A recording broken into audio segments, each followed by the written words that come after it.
नमस्कार विद्यार्थियों। मैं आपको धूमिल के बारे में पढ़ा रही थी और मैं आपको बता रही थी कि नई कविता में जो विद्रोहात्मक स्वर है, जो पुरातन से विद्रोह है, जो नई कविता आप लोगों के समक्ष हम रखी गई है, वह नई कविता ऐसी कविता है कि उसमें पुराने से इसीलिए विद्रोह है कि पुराना जो है वो उस समय देखिए मार्क्सवाद है ना, मार्क्सवाद इत्यादि ये सब चीजें उभर रही थी। तो उभरने के साथ साथ जब हम बात करते हैं नई कविता की, तो सबसे पहले अज्ञे ने प्रयोगवाद को सहारा दिया। प्रयोगवाद के शला का पुरुष अज्ञे कहलाए।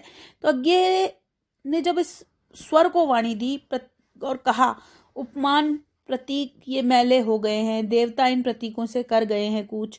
तो नई कविता के माध्यम से उन्होंने शोक संवेदना की सफल सर्जनात्मक अभिव्यक्ति की है। और नई कविता एक तरीके से पुराने के प्रति, पुरातन के प्रति विद्रोह तो है, लेकिन उसमें अपने आप को, अपने खुद को जीवन जीने की अपनी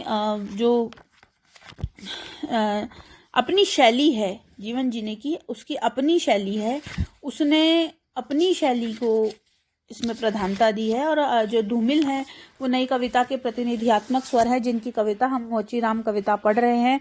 और मोचीराम ये कहता है कि मुझे कोई गलतफहमी नहीं है, मुझे पता है कि जूते और पेशे के बीच कहीं ना कहीं एक अदद आदमी है जिस पर टाँके पड़ते हैं। और ये टाँके जो है वो समस्याओं के टाँके हैं, जिनके आधार पर हर व्यक्ति का, हर जो व्यक्ति का चरित्र गढ़ा जाता है, हर व्यक्ति का रूपांकित उसको किया जाता है। देखिए, जो जूते से झांकती हुई अंगुली की चोट को छाती पर हथौड़े की तरह सहता है, जो जूते से झांकती हुई उंगली की चोट को छाती पर हथौड़े की तरह सहता है। आप सोचिए कि जिसका जूता टूटा हुआ है, जिसका जूता फटा हुआ है और सब लोग उसको कह रहे हैं, तो वह क्या उस कहता होगा, क्या वह समझता होगा। और बाबूजी, असल बात तो यह है कि जिंदा रहने के पीछे अगर तर्क नहीं है तो रामनामी बेचकर या रंडियों की दलाली करके कमाने से दलाली करके रोजी कमाने में कोई फर्क नहीं है। मोचीराम ने बहुत सही बात की है कि पैसा तो तवायफ भी कमा लेती है अपना शरीर बेच के। तो अगर जिंदा रहने के पीछे अगर कोई तर्क नहीं है, जिंदा रहने के पीछे आप कोई तर्कयुक्त मानसिकता नहीं है, आप केवल एक जिए जा रहे हैं और इस भौतिकता की अंधी दौड़ में बस एक दौड़े जा रहे हैं, तो वह कहता है कि राम नामी बेचने, मतलब जो मर जाते हैं और उन पर कफन चढ़ाने और रंडियों की दलाली करके रोजी कमाने में कोई फर्क नहीं है। यह वह जगह है जहां हर आदमी अपने पेशे से छूटकर भीड़ का टमकता हुआ हिस्सा बन जाता है। यह वही जगह है जहां हर आदमी अपने पेशे से, अपने रोजगार से छोड़कर भीड़ का टमकता हुआ, चमकता हुआ हिस्सा बन जाता है। सभी लोगों की तरह भाषा उसे काटती है, मौसम उसे सताता है। अब आप इस बसंत को ही लो, यह दिन को तात की तरह तानता है। पेड़ों पर लाल लाल पत्तों के हजारों सुख तल्ले धूप में सींचने के लिए लटकाता है। धूमिल यहाँ कहना चाह रहे हैं कि हर व्यक्ति जो है वो अपने पेशे से छूटकर, अपने व्यवसाय को छोड़ करके भीड़ का एक चमकता हुआ हिस्सा बन जाता है। सभी लोगों की तरह भाषा उसे काटने लगती है, मौसम सताता है। यहाँ उन्होंने रूपक बांधा है कि जिस प्रकार मोची जो है वो जूते का तला बना करके धूप में उसको सुखाता है, ठीक उसी तरह वसंत ऋतु भी लाल लाल पत्तों के हजारों सुख तल्ले धूप में सींचने के लिए, सूखने के लिए लटका देता है। हर व्यक्ति की जो मानसिकता है वह यहाँ प्रदर्शित हो रही है कि बसंत जब व्यक्ति के पास खाने को नहीं होता, तो वसंत जैसी ऋतु भी उसे परेशान करती है। सच कहता हूँ, उस समय रापी की मूठ को हाथ में संभालना मुश्किल हो जाता है। आंखें कहीं जाती हैं, हाथ कहीं जाता है। वे कहते हैं कि आंखें मेरी कहीं चली जाती है और हाथ कहीं चला जाता है जब मैं किसी आदमी को वक्त की धूप में सूखता हुआ देखता हूँ। मन किसी झुंझलाए हुए बच्चे सा काम पर आने से बार बार इनकार करता है। मन किसी झुंझलाए हुए बच्चे की तरह बार बार काम पर आने से इनकार करता है। लगता है चमड़े की शराफत के पीछे कोई जंगल है जो आदमी पर पेड़ से वार करता है। किस चमड़े की अच्छाई के भीतर कोई जंगल है जो आदमी पर पेड़ से वार करता है। ये चौंकने की नहीं, सोचने की बात है। कवि कहता है कि चौंकने की नहीं, सोचने की बात है। मगर जो जिंदगी को किताब से नापता है, जो असलियत और अनुभव के बीच में खून के किसी कमजात मौके पर कायर है, वह बड़ी आसानी से कह सकता है, यार तू मोची नहीं है, शायर है। ये चौंकने की नहीं, सोचने की बात है, क्योंकि पैसा तो तवायफ भी कमा लेती है, लेकिन जिंदगी की किताब से नापने वाले अनुभव, जिंदगी को किताब की तरह चलने वाले अनुभव और असलियत को छोड़ने वाले, किसी भी मौके पर अपने आप को पीठ दिखाने वाले, वे कहते हैं कि तू मोची नहीं है, शायर है। असल में एक दिलचस्प गलत फहमी का शिकार है, जो सोचता है पेशा एक जाति है और भाषा पर आदमी का नहीं, किसी जाति का अधिकार है। ये कहते हैं कि पेशा जो है वो एक जाति है और भाषा पर किसी आदमी का नहीं, किसी जाति का अधिकार होता है। जबकि असलियत यह है कि आग सबको जलाती है, सच्चाई सबसे होकर गुजरती है। जिस तरह आग सबको जलाती है, उसी प्रकार हर व्यक्ति की एक सच्चाई होती है।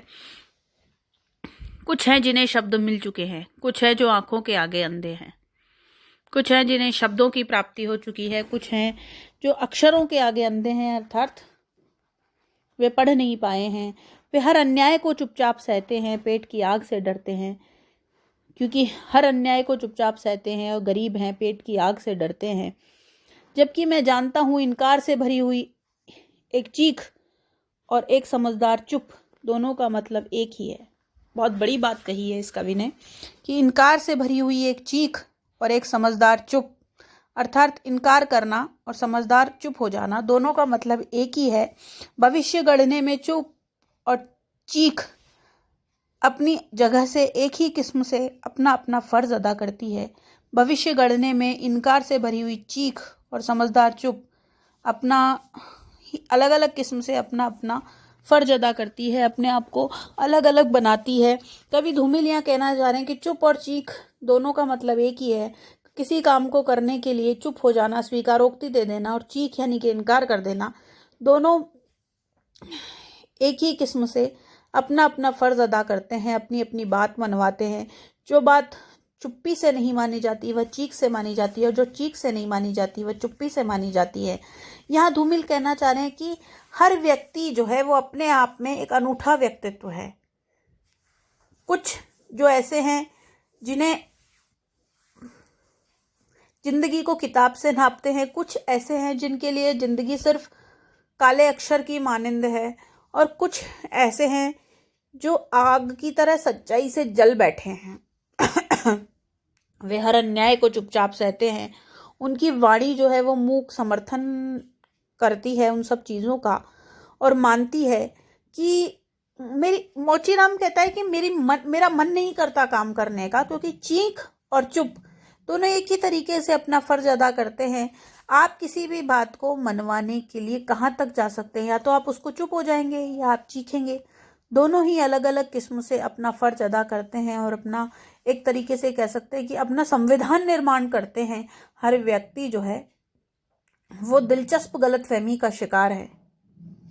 देखिए, गलतफहमी राम को भी हो गई थी, जो उन्होंने एक जो धोबी था, रजक था, उसके कहने पर सीता को छोड़ दिया। वे परम मर्यादा पुरुषोत्तम थे। अपन एक सामान्य सी बात करें तो अपन तो एक साधारण आदमी हैं, और हम ये जानते हैं कि हर व्यक्ति जो है वो अपने अपने पेशे को, अपने अपनी जाति को किस तरीके से वह स्वीकारोक्ति दे रहा है, किस तरीके से वह काम कर रहा है, वह अपनी जिंदगी में उलझ रहा है।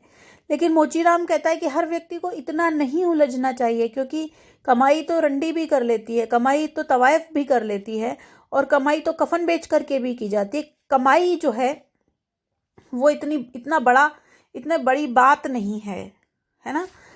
जो बड़ी बात है वो है तर्कपूर्ण जिंदगी का। आप जी रहे हो, उसका कोई उद्देश्य होना चाहिए। आप जी रहे हो, आप नौकरी कर रहे हो, उसका कोई उद्देश्य होना चाहिए।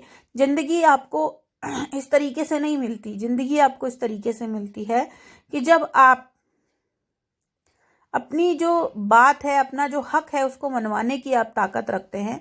तो चुप, मोचीराम की ये बात बहुत अधिक सार्थक है कि जब आप किसी से अपनी बात को मनवाने की ताकत रखते हैं, तब आपकी जिंदगी का तर्कपूर्ण होना आपको प्रभावित करता है। मोचीराम कहते हैं कि चुप और चीख दोनों एक ही है।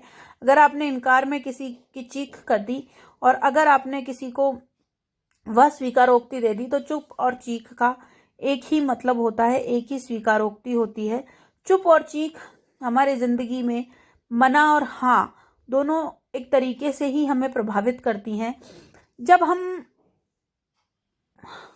कुछ व्यक्ति जो ऐसे हैं, मोचीराम की बात करें तो, कि जिन्हें शब्द मिल चुके हैं, जिन्हें अपनी जिंदगी के लिए कुछ कहने के लिए बातें मिल चुकी हैं, जबकि दूसरा व्यक्ति ऐसा है जो जिसके लिए काला अक्षर भैंस बराबर है, लेकिन जिंदगी तो हर व्यक्ति गुजर बसर कर रहा है।